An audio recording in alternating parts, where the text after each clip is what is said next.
newspaper. It was an old couple walking out of a funeral, and the man says to the wife, "I've got to start living a better life." And the joke, of course, is kind of a subtle joke, but the joke is that when people die, you only say nice things about them, and you go to a funeral and you listen to the eulogy, and you think, God, this guy was great. I stink, you know? So all week long, I've been reading about the people who died so tragically in Las Vegas. There was a construction worker, a guy named Jack Beaton died. He threw his body over his wife's body. An off-duty cop named Charleston Hartfield, he coached a youth football team. Hannah Allers, a full-time wife and mom to 3 kids, and her brother called her our sunshine. And I was thinking to myself, you know, you could also say about these people that they did bad things. They lied. They were hypocritical. They woke up sometimes in the middle of the night and thought, gee, I said this thing that I wish I hadn't said. I did this thing that I wish I hadn't done.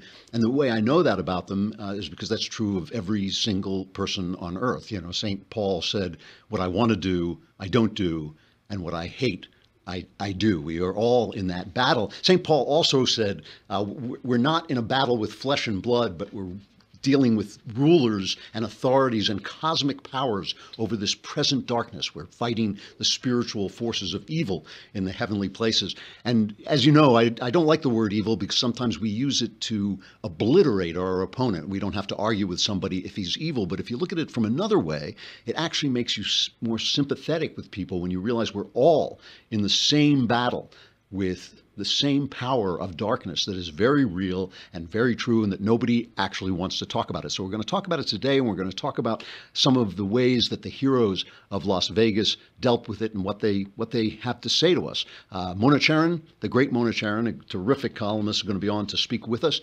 And we got a lot of other things to say as well, stuff I like. Trigger warning. I'm Andrew Klavan, and this is The Andrew Klavan Show.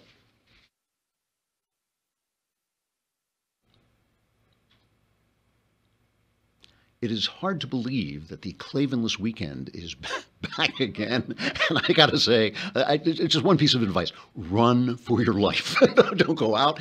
Stay under the bed. Just keep there. Just getting worse and worse. I think there's another hurricane headed for Florida. I know. This is why Michael Knowles and I will be starting our new podcast on Friday the 13th, so the end of next week. If the devil, I swear, I was just saying to Mathis, this is a true story. When I wrote this story, this is it's called Another Kingdom. It's a fictional story that we're releasing as a podcast in several parts, and we will be producing it as we go along. When I wrote this story, I was struggling with another story that I couldn't make work. And suddenly, like a light coming over me, the entire Another Kingdom just appeared to me. A whole totally different story. I wasn't even thinking about it. It was just there. And when I sat down to work it out, it just came. And I thought, wow, this is weird because it's not like my typical story. It's different than the usual stuff I write. And I started to say to my wife, you know, I think this is a story that comes from above. I think I've been actually sent this story because it's almost like it's not mine. And I thought, wow, I wonder if that's going to aggravate our common enemy, the devil. And I finished this. I swear this is true. Every now and again, we get these really ugly little caterpillars that come out into our house. And you just get one. It'll come up through the bathtub or something like this. They always just make me feel like, ugh, I hate this thing. The day I finished Another Kingdom, I swear this is true, they were all over the house. I mean, usually I get one like every 3 months or something like this. Suddenly they were everywhere. And they were every place that I would go. Like I would be on the floor doing sit-ups, and I'd look around, there'd be one right next to me. It was like a horror movie. So Knowles and I have been fighting the forces of darkness since this began because everything keeps going wrong. But I think we're going to be ready on Friday the 13th. I hope so. We will be putting it out on the Ricochet Network. We can't do it here because it's got some language in it and other things like that. But anyway, Another Kingdom, wait for it on Friday. Here, you got to start subscribing, folks, because we have to keep kicking you off. Now, we're going to stay on the air, right? We're going to stay on so you can hear Mona. Yeah, so you can hear Mona Charen. She's terrific. We will stay on. But normally, we got to say goodbye to you after about 15, 20 minutes. If you're on YouTube or Facebook, then you got to come over and listen to the rest of the show on thedailywire.com. If you subscribe, a lousy $10 a month, you can watch the whole show on thedailywire.com. We're going to do the conversation next Tuesday, I think it is. Not next Tuesday, Tuesday the 17th. Yeah, so it's a week from Tuesday. That's where you get to ask questions. You can watch it if you don't subscribe, but if you subscribe, you can ask questions. If you subscribe for a year for a lousy $100, you get the Leftist Tears tumbler. I mean, what is not to like? So before we begin, go over, because we're going to be talking about, deep things. So go over and take a look at yourself in the mirror. I know it's horrible, right? It doesn't have to be that way. You can dress well for less if you use Indochino. I went down there. They have a little shop in Beverly Hills. It's just a tiny little place, but you go in and it kind of opens up in the back, and they will measure you. They'll take all your measurements, so they have them on file. If you can't get to a little shop, if you're living in some out-of-the-way place and they don't have an Indochino shop, you can do it online. Just measure yourself at home and send in their measurements, and then they have them on file. And then you can basically assemble your own made-to-order suit. You can tell them exactly what you want, the fabric, the look, everything about it. I got a shirt that is really beautiful. It fits incredibly well. It just, and you make it up. What kind of collar do you want? Do you want a pocket? Do you not want a pocket? All that stuff. If you visit, you can go online at Indochino.com. Pick everything. Choose your customizations from lapels to pleats to jacket linings and more. Pick your fabric, submit your measurements, place your order, and wait for it to arrive in just a few weeks. And then they have your measurements, so they can just send it in and say, oh, you know what I really need is this.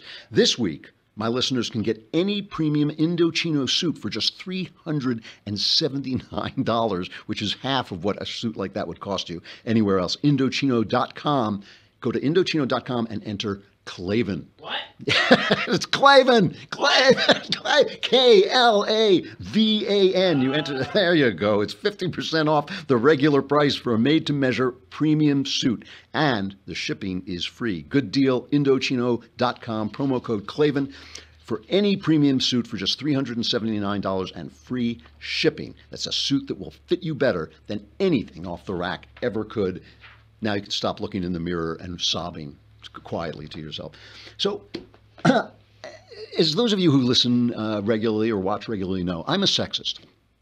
No, I think that's a fair thing to say. Well, what do I mean by that? I believe that not only do I believe that men and women are essentially different, I believe that they're the only two kinds of people there are. I really don't believe very much in race. Race doesn't matter to me. I'm anti-racist philosophically, but also just my observations tell me that a man of one color is pretty much like a man of another color, and a woman of one color is pretty much like a woman of another color, but men and women are really different. And because of this, it's one of the reasons I always listen to what women are saying to me, because I know they're telling me something that comes from another place. And a lot of times, look, men and women do good things and bad things like all of us. And when men do bad things, they tend to be bad men things. And when women do bad things, they tend to be bad women things, and vice versa. When they do good things, they tend to be typical of their sex. And obviously each individual is different and all that, but I'm just saying, speaking generally. I always listen to what women say because I feel like they see things that I don't see. They see things from a position that I don't see. And I think if I add that to what I'm seeing, maybe I can get a fuller picture. This is especially true of moms.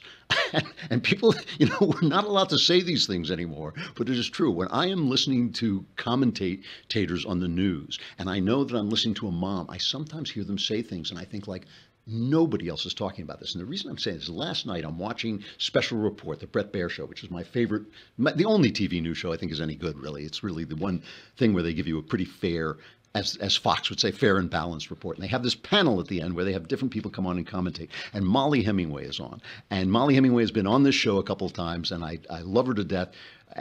But she just says things where I just sit and think, not only does nobody else say those things, but they're so mom and nobody else listens to them. Now, so all week long, and we're not going to talk about this much because I'm just sick of it. I'm sick of the politicizing of this tragedy. The Democrats have just been, the left in general have just been, they just politicize these things. They want to get rid of your guns. They don't want you to be free people. They don't want the government from the bottom down. They want it from the top up. So they immediately go after the guns with which you would have to defend yourself if you needed. And they just keep saying stupid things because they don't know anything about guns, most of them. They're in this bubble. What did Patricia Arquette say today? She's an actress, good actress, actually.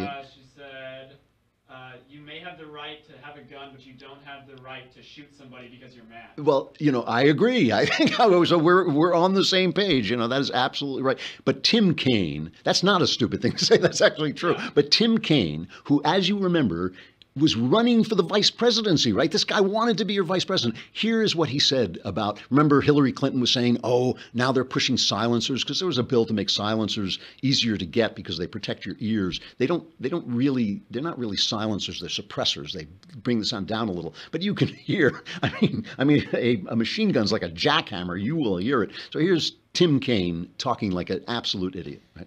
I hate when I go to places around the world, and this is what they think of our country.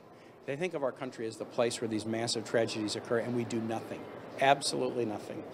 And for the Congress to do nothing when the population overwhelmingly supports reasonable steps, and we're scheduled to have a vote this week on whether it should be easier to get silencers. This guy killed 60 people, maybe more by now, and injured more than 500 people. And he only was stopped finally because he didn't have a silencer on his weapon. And the sound drew people to the place where he was ultimately stopped. Can you imagine what this would have been if he'd had silencers on all these weapons? But Congress is poised to vote this week to make it easier to get silencers. It's like we've lost our minds on this issue. So see, it's like how do you know when a Democrat's saying something stupid? It's because his mouth is moving, right? Yeah, and it's like, so he's talking this absolute nonsense, and they're all talking absolute nonsense. We have guns because we want to be free people, governed from the bottom up, not from the top down. So they have this panel, and the news is essentially a male enterprise, if you think about it. Here are the facts, here's what happened. Even when they discuss it in terms of policy and all this stuff. And Molly said something, and I kind of sat up and I thought, that's the one truly wise thing, one of the few truly wise things anybody has said this week. So just listen to Molly when she was asked about the debate over gun control. And nobody heard what she said except me. I think I just really sat, listen to this. At least in this case, we're talking about something that was involved in this actual deadly incident, which is not usually the case when we go through this ritual of talking about gun control after any deadly event. And that is something we kind of do to make ourselves feel better about the fact that no amount of gun regulation is going to prevent people who are hell-bent on murdering people from doing so. And we've learned that through so many terrorist incidents involving planes, trucks, fertilizer, and any number of other things. So we're pretending we're having a debate about gun control, but we're really having a debate about the nature of evil and whether a big enough government can contain it. It's like, and nobody even responded to it. But that's of course what we're doing. That is of course what we're doing. And I just thought that is so mom, because the thing that moms hear is they hear the thing that you need, not what you say. Like my kids come to me and they say, I need this, and I give it to them. You know, I find a way to get it for them. And sometimes my wife will say, why'd you give them that? That's not what they wanted. And I'll go, you know, that's above my pay grade. That's at mom pay grade. That's not a dad pay grade. Dad is like, you want it, here it is. You know, that is of course what we're talking about. We are of course talking about, not about guns, because now they immediately on this panel, and I love the panel, but they immediately on this panel went to talking about bump stocks, these things that the guy used to apparently, you know, make him shoot faster. Completely meaningless conversation. Whether they ban them, whether they don't ban them, people will be able to modify guns to shoot faster. Has absolutely nothing. But what Molly was talking about was actually important. That actually mattered because we are talking about evil, and there is a difference between the left and the right. And here I'm not talking, by the way, about ordinary people who might vote Democratic for any number of reasons, and people who vote Republican. I'm talking about the leaders, the people who go on TV. When I talk about the left, I'm mostly talking about the media who tell the senators what to do, and the senators and these leaders who are talking about nonsense. They're talking about whether or not a government, if we just keep making government bigger, we can do something about evil. And of course, the left believes the answer is yes, because they don't really believe in evil. They don't really believe in the forces, the principalities and powers that St. Paul talked about, and we do. And so it makes they think we sound weak when we say life is tragic, people can do evil things. But of course, that's the answer. You know, this is a very strange story, this entire story about the Las Vegas shooting, because they still haven't figured out the guy's motive. And the reason that's so strange is because you think if you do something like this, you want everybody to know your motive. Why would you do it? You know, why are you doing it if not to sort of advertise yourself and go down in history, even in evil history, and make yourself known and get attention paid? But this guy must have been planning this for over a year. The police have started to say he must have had help. They don't know. They're just suggesting it. I mean, there are all these rumors. One of the reasons I'd like them to find the motive pretty soon is because I think all these rumors come out. People are saying, "Oh, there was another shooter," and I just don't buy any of it until I hear this from some official or it's proved to me. But it's really human to look for motives. And now, they've been interviewing the guy's girlfriend. She put out a statement that her lawyer. What was her lawyer's name? Mark Lombard read a statement. And read a little bit of this. What she said. She said the guy gave her no clue. This is cut number 2. I knew Stephen Paddock as a kind, caring, quiet man. I loved him and hoped for a quiet future together with him. He never said anything to me or took any action that I was aware of that I understood in any way to be a warning that something horrible like this was going to happen. A little more than 2 weeks ago, Stephen told me he found a cheap ticket for me to the Philippines and that he wanted me to take a trip home to see my family. Like all Filipinos abroad, I was excited to go home and see family and friends. While there, he wired me money, which he said was for me to buy a house for me and my family. I was grateful, but honestly, I was worried that first, the unexpected trip home and then the money was a way of breaking up with me. It never occurred to me in any way whatsoever that he was planning violence against anyone. So no clue from that, we don't know how much of that is true. We've heard witnesses saying that he mistreated her, or at least treated her brusquely. There's, like I said, the sheriff says that there might have been another person helping him, and that there was indications that he was had an escape plan and all this stuff. But it's just all rumor at this point. The FBI, an FBI spokesman said, we're talking to people overseas, so we don't even know about the political aspect of it yet. With all the garbage noise going down, Donald Trump, of all people, not always the most tactful or restrained person, he struck just the right note. He went to Vegas yesterday, made a speech, and he really said some great stuff. This is cut number 9. We struggle for the words to explain to our children how such evil can exist, how there can be such cruelty and such suffering. But we cannot be defined by the evil that threatens us or the violence that incites such terror. We're defined by our love, our caring, and our courage.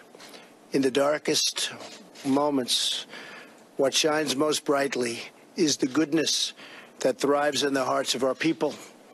That goodness is our lighthouse, and our solace is knowledge that the souls of those who passed are now at peace in heaven. Here on earth, we are blessed to be surrounded by heroes. As one eyewitness recounted this week, while everyone else was crouching, police officers were standing up as targets, just trying to direct people and tell them where to go. The officers were standing up in the line of fire to help those in danger and to find out where those horrible shots were coming from. Words cannot describe the bravery that the whole world witnessed on Sunday night. See, when Tim Kaine says he goes over to foreign countries and he's embarrassed because they think this is what America is, Tim Kaine ought to be a little less embarrassed and be saying that this is what America. Let me show you what America is. Thomas Gunderson was there. He's a young guy, got shot in the leg, and the president came to visit him. I think this thing has gotten like 12 million hits on YouTube. And he put out on Facebook, he said, "I will never lie down when the president of this great country comes to shake my hand." Here's the video. If you can see, if you're watching, you can see him. He gets out of bed, and Melania saying, "Get back in bed." But you play the video. We have pointed out, so definitely point it out. We were the other paths. Well, visitor. Thomas, how are you? No, don't get up, don't get up. How are you? Feeling okay? Very good. Yeah. Don't get up. Good times. Good times. This guy looks tough to me. Thank you so much for being here. Appreciate it. How's it going? I love the Trump line. This guy looks tough to me. And, you know, what he said was, when the president of this great country, I'd like to think he would have done that for Obama, too. You know, it's really this. See, this is the thing. Again, I started out this week by saying, you know, that the divisions in this country aren't going to be healed on the news. They are making the divisions fester. They mean to do it. It serves their political term. The politicians mean to divide us. Jimmy Kimmel means to divide us. They mean to divide us because they think they can win in that division. But the answers are going to come at this level, the level of a guy like Gunderson. That's one of the reasons I love this one guy. He's a copy machine repairman. He said he got his family out of the kill zone and then went back in and was credited with rescuing up to 30 people. The thing I love best about him as a novelist is that his name is Jonathan Smith. Okay, his name is John Smith. It's like the kind of name, you know, if you're signing into a motel and you don't want anybody to. So he could be anybody. That's the point. I mean, that's the great thing. He's you know, he says himself, I'm just an ordinary guy. I'm just a human being. But listen to what, you know, when he was talking, he was on CNN and he was talking about why he went back. This is cut number 3. Honestly, I don't know what I was thinking, honestly. From the moment that I got my brother and my 3 nieces across the street from Giles, I don't know what made me turn back around. Maybe it was the screams, I don't know. But there were a lot of people still running out. A few of them fell down. I still remember it vivid. I tried not to, honestly, but I really can't explain why or what made me turn around. I just felt, you know what, if I could help one person or multiple people, at least that's someone's life that was spared. So he's going to live, they say, maybe for the rest of his life. He's going to have a bullet in his neck, right? And as he's coming out, so this guy goes in, this copy machine repairman named John Smith, and like you can't make that stuff up, you know. He goes in and runs back into the kill zone and pulls out 30 people, helps 30 people out. Now he's shot in the neck and he's bleeding. He goes down, and an off-duty cop, it's unbelievable, an off-duty cop from San Diego staunches the blood. This is cut number 4. Honestly, I mean, I owe that man my life because from the moment I got hit, he was the first one to actually help me stop the bleeding. He never left my side at all. And I remember helping me get in the back of a pickup truck, a red pickup truck with another young lady that had a gunshot wound. And I kept telling him, I don't want to die. I don't want to die. He kept saying, you're not going to die. I got you. You look at me. You're not going to die. I mean, so this is like a chain of heroism going on. One more clip I got to play. We have Mona Charen is going to come on and talk to us. One more clip I got to play from Hannity. He had a young lady on named Cassidy Huff, who is suffering from cancer. She's beating cancer, I hope. Her prognosis seems to be good, but she's been under chemo. You know what chemo does to you, just like absolutely lays you out. She's frail, she's weak, and she talks about her escape and how she, too, was finally rescued by a cop. And this is Cassidy Huff talking to Hannity with her mom. We started running, trying to beat the crowd, and it was very scary because I didn't want to get trampled.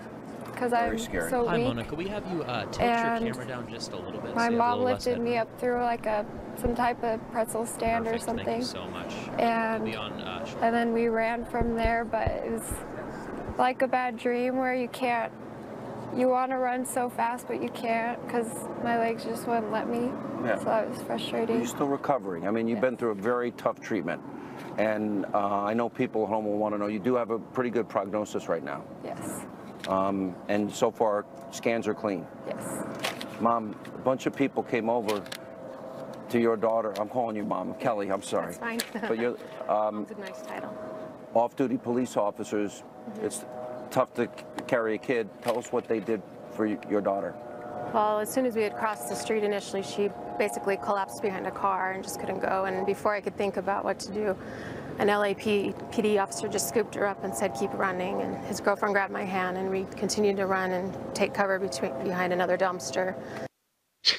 So Hannity starts crying too. You know, it's like my point here, by the way, is that when things like this happen, evil seems big, because one guy can cause so much destruction. A few guys at 9/11 can cause so much suffering and pain. And evil is big. Evil is the emperor of this world. This is the empire of evil, and we're kind of like the American revolutionaries fighting back with taking these little pot shots from behind the wall and from behind a tree. Every time you tell the truth when you want to tell a lie, every time you speak a word of kindness when you want to say something angry and hurtful, every time you stay true to your word. And then at these great moments, these big moments when evil really unleashes, you have these moments of heroism when you see that these little acts are actually big acts. It's a long, maybe even eternal battle. No government can stop evil, but I do believe we can hold out, and that the cavalry is on the way.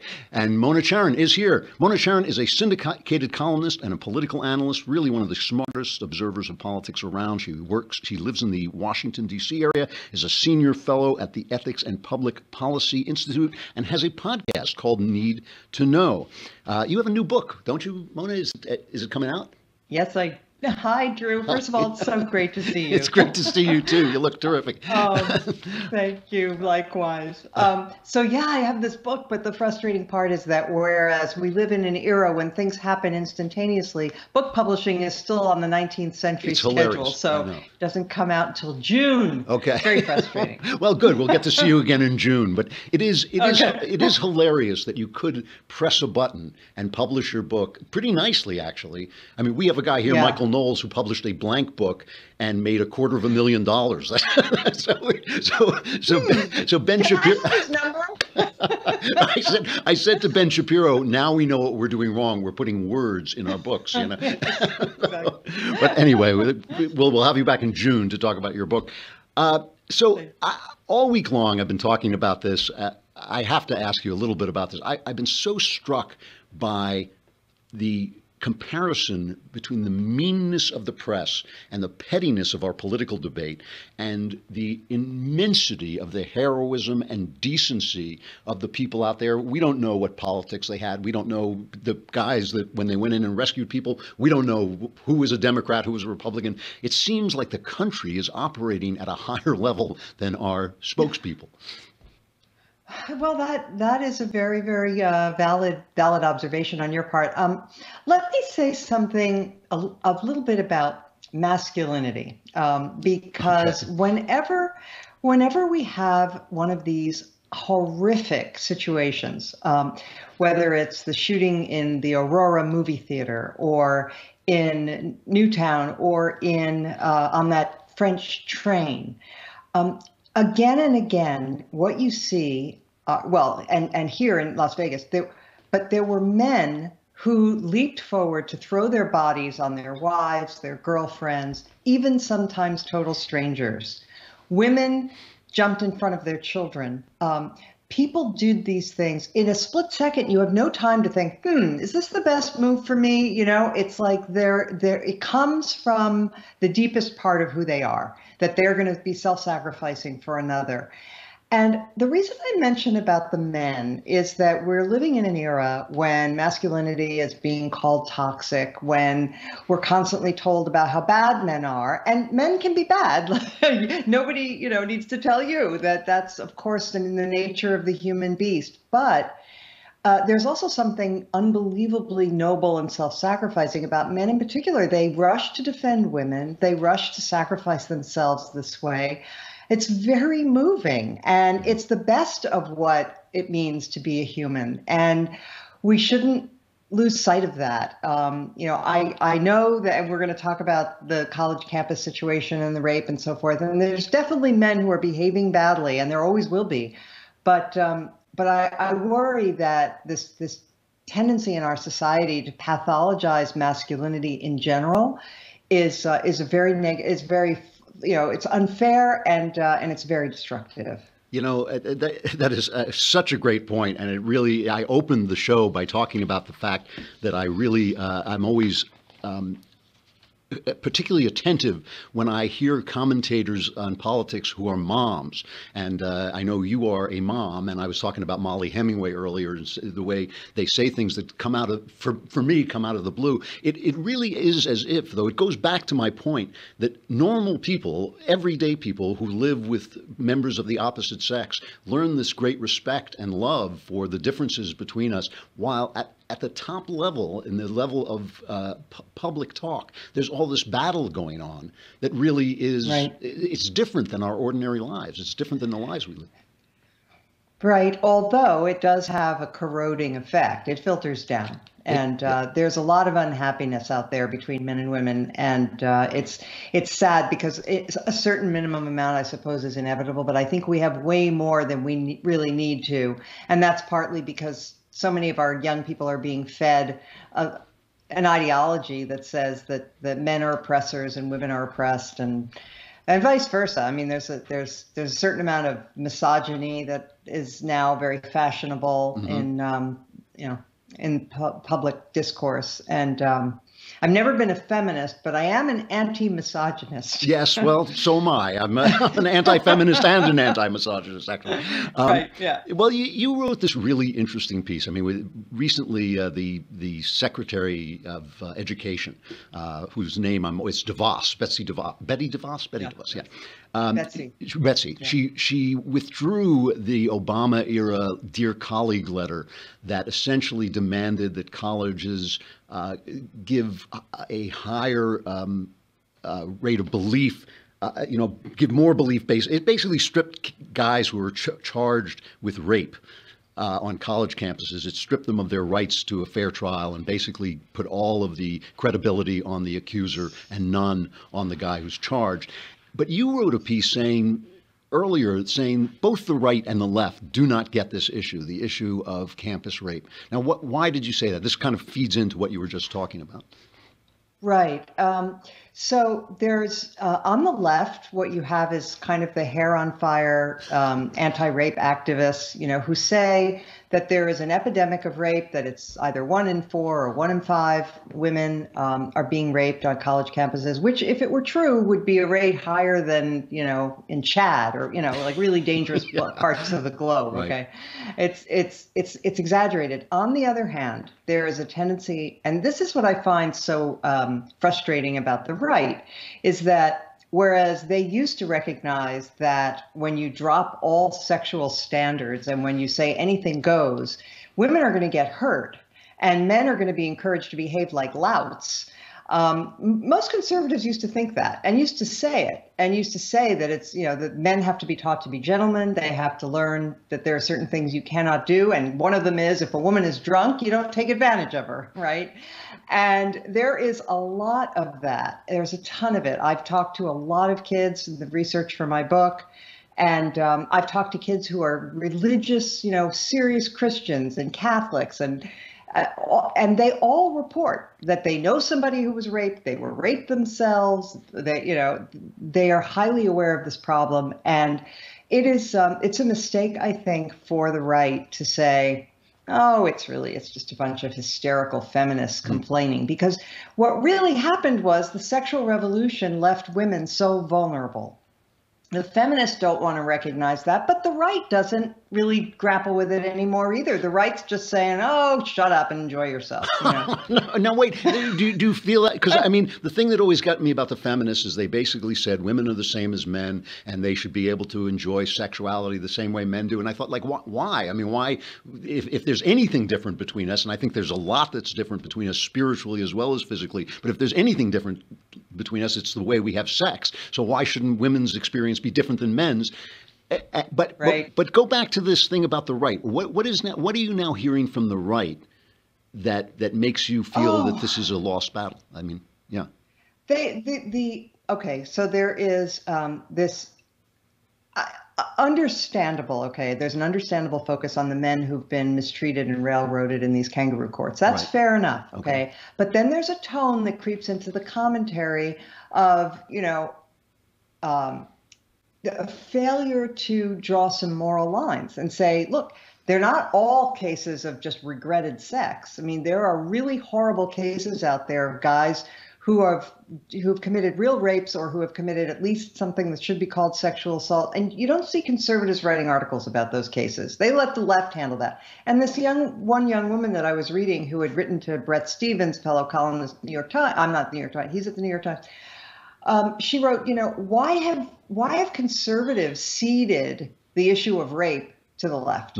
Why do conservatives never seem concerned about this? And that's a fair point. Yeah. It's, you mentioned this thing about drinking, and whenever you bring this up, people accuse you of blaming the victim. Obviously, Right. It is unwise for a woman to let herself get drunk around a bunch of strange men. But the other side of this that you mentioned is also true. I grew up, that was a very, very strict rule that if the girl you were with was drunk, you didn't take advantage of that. You took her home, and many of us did it with our throats closed because we wanted to take advantage of her so much. But that has gone completely by the boards in a world where people are told that we're all the same, basically.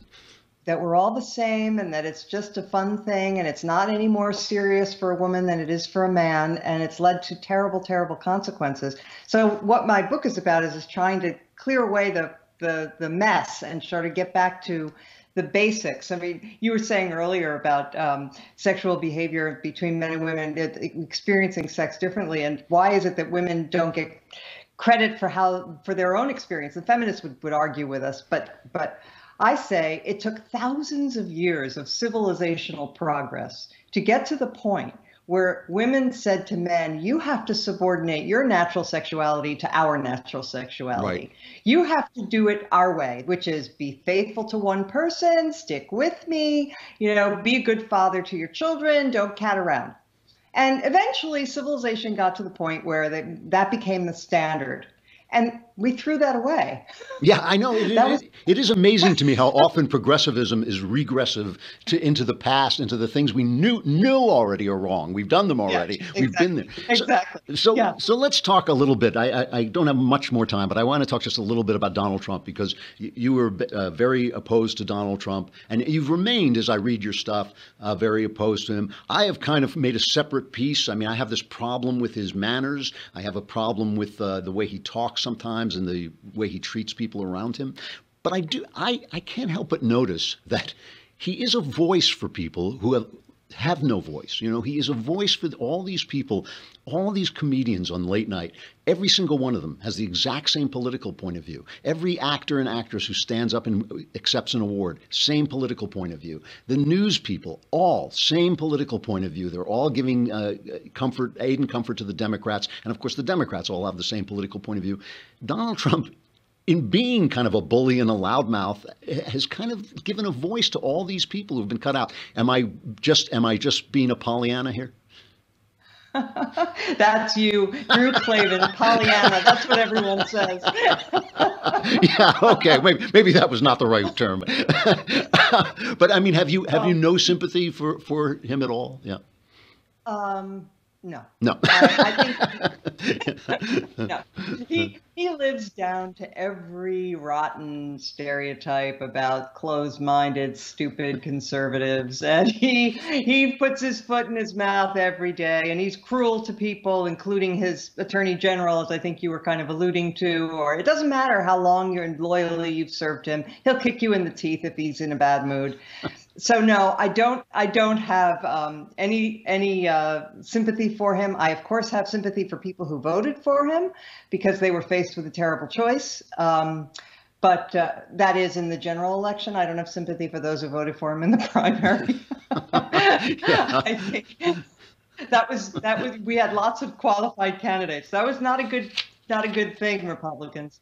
So we'll just have to see. He's president. I mean, I hope that he gets the hang of it and changes, or at least inhibits his most destructive tendencies. But I don't think this is going well. I know I'm in a minority. Most Republicans are happy with him. I'm in a minority. Well, you know, but I'm used to that. I have to say, yeah, no, I have to say that I'm happy. I'm happy with the rollback in regulations. I'm happy with the judges' appointments. I'm happy with the fact that CNN, who I just consider a bunch of liars and clowns, I'm happy that they're on their back heels.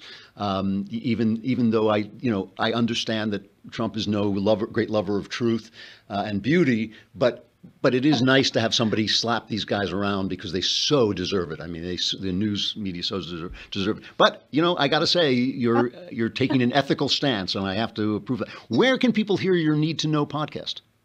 Oh, it's on the Ricochet website. Okay. So if you just go to Ricochet and look up podcasts, we're there once a week. Jay Nordlinger and I, and we have guests, and we'll have to have you as a guest.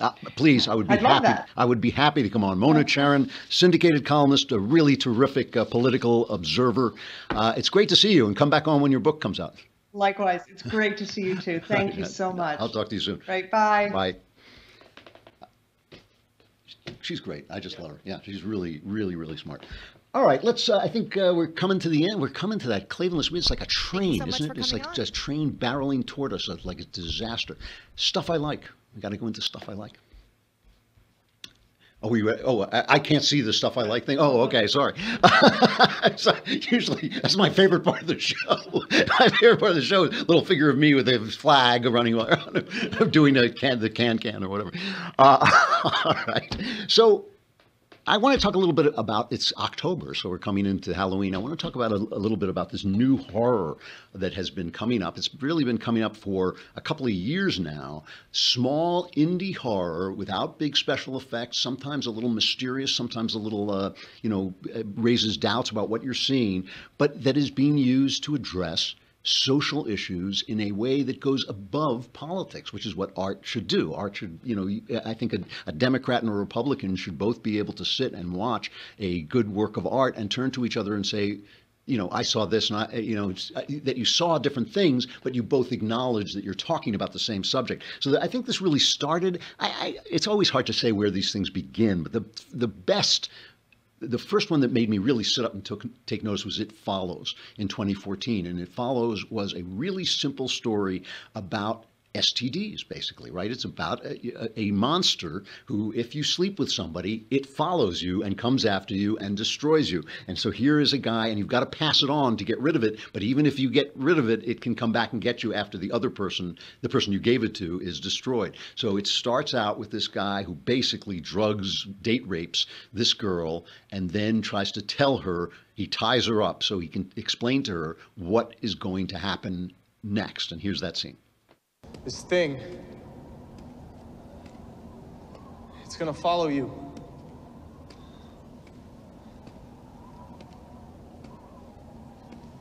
Somebody gave it to me, and I passed it to you, back in the car.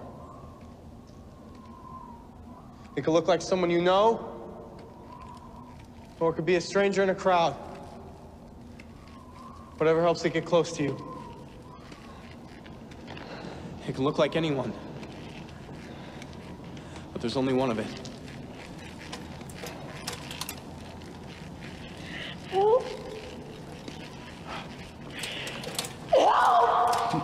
It's a really creepy movie, and it's written and directed by David Robert Mitchell. And one of the really interesting things about it is you can't tell when it takes place. It takes place in Detroit, but the dresses are kind of 1950s. All the technology looks like 1950s. All the movies that they watch are in black and white and all the stuff. They're always watching old movies, but at the same time, there's a girl in it who has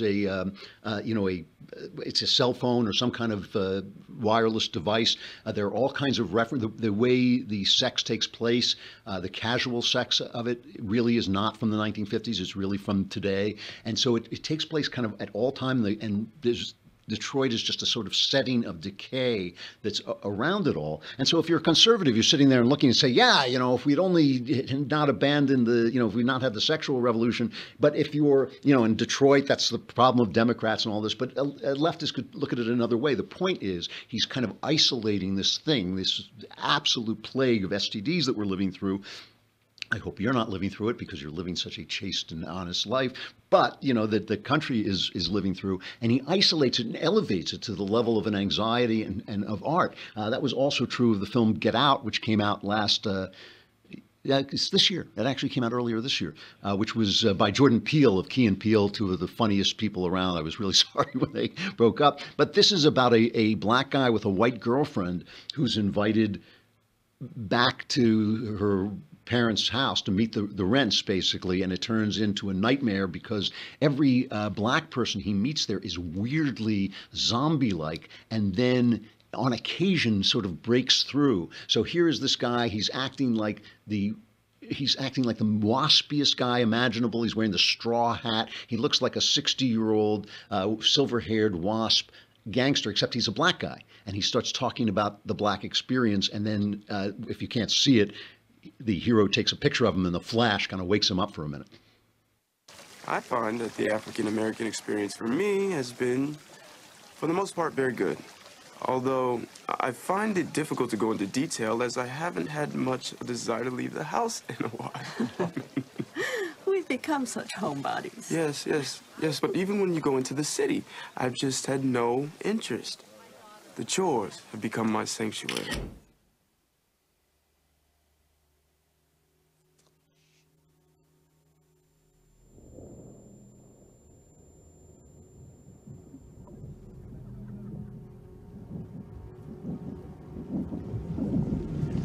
Get out. Sorry, man. Okay. Get out! Yo!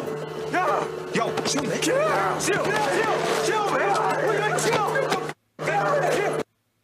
So he said, yeah, this is another creepy picture with a really exciting ending. But again, you know, here's a story where I looked at it and all the evil white people in it are Democrats. So I thought, yeah, this is a movie about Democrats. But of course, I don't think when I actually was at Blumhouse where they made it, and I was talking to some of the story people there, and one of the women was talking about how, you know, what a liberal movie it was. It was this kind of left-wing movie. And I thought, I said to her, there are no Republicans in the movie. There are not one. Everybody in it voted for Obama, including the bad guys. And I thought, like, that, you know, so you can see it. But the point is, it elevates the question of, it's a question of assimilation. It's a question of whether or not we can all sort of become one people, even when we have different cultural experiences, different skin colors, and all this stuff. Which brings me to the latest one, which is It Comes at Night, which just came out. It just came out on DVD. It's been out for a while. You can now get it on Netflix and everything like this. And this is by a guy named Trey Edward Schultz. Did you see Krisha? I haven't seen it. He wrote, this is his first movie. It's supposed to be terrific. And I haven't seen it, but I will watch it. But this is a really mysterious story. I didn't like the title because there's nothing in it that comes at night. You know? And I thought, if you call your movie It Comes at Night, something ought to come at night. But that's not actually what it's about. It's very hard to say what it's about. First of all, this movie could have been made, except for the fact it's got Joel Edgerton in it, who's, you know, he's an indie star and a really good actor at times. And aside from that, it could have been made for, I don't know, $100,000, which is nothing for a movie. It's just basically 4 or 5 people in a house in the woods. We don't know what's happened. We know there's been some kind of apocalypse. We know that there is a plague going around that they all are defending themselves against. And basically, it also has a mixed race couple, which I only mention because it's just not mentioned in the movie. Joel Edgerton's wife is black and their son is black, and they're living alone in this house, and some strangers come.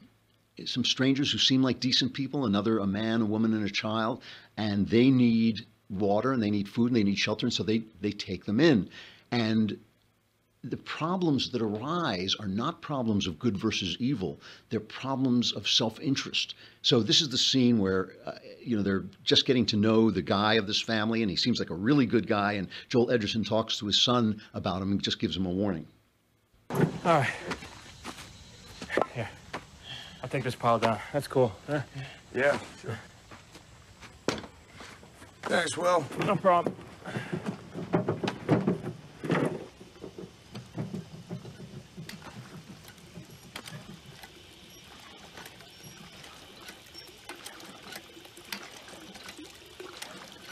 Good people, huh? Yes. I like them here. Why don't you just keep it in perspective, okay? I don't need to tell you, but you can't trust anybody but family. As good as they seem. Just don't forget that, okay?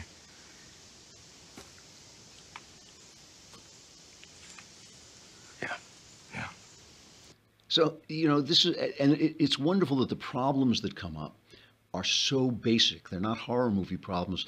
The boy is 17 and the wife who comes is young and beautiful and he's attracted to her. You know, it's not a big deal. It's just an aspect of the story, as he would be, of course, attracted to her. There's no other woman for him to have. Their child is small and the child is irresponsible and they have to follow certain rules to keep the bad guys out and to keep the diseases going on.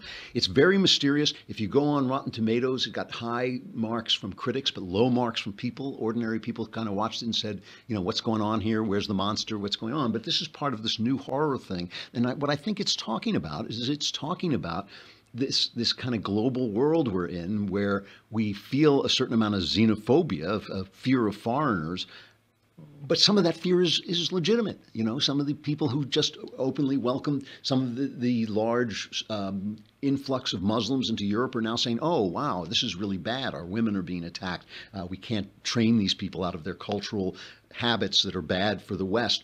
You know, nobody wants to be like this. You know, this is one of the things I always object to when the left charges people with Islamophobia. Nobody just woke up one morning and said, you know what I'm going to do? I'm going to hate Islamic people. That's not the way it works. You know, we see things, there are problems. We have to address them. And what I really liked about this movie is it really addressed in a very, very hard, realistic way the fact that you have to protect the people you love first. You have to protect your town first. You have to protect your family, your friends, and then your country first. And that creates all kinds of difficulties. It's a very, very powerful, very quiet film. If you're looking for real slash and burn horror, obviously that's not it. But that's not what I like. I really like this new spate of horror films. I hope there are a lot more before the movement, as all movements do, dies out. But I hope there are more. I'm sorry, folks. I can't help you anymore. The Klavanless weekend is here. You know, batten down the hatches, store up some fresh water, you know, get your guns together. We'll end with Tom Petty. Tom Petty died this week. It's sad in all this Las Vegas news. It was kind of hard to take notice. But his song, one of his most famous songs, certainly speaks into the heart of this country and to the heart of these people who are resisting not just the evil that comes, you know, on a sudden and looks so big, but the everyday evil, and also the people who are trying to divide us. Here is Tom Petty and the Heartbreakers in Stand My Ground.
I'm Andrew Klavan. This is the Andrew Klavan Show. Survivors gather here on Monday.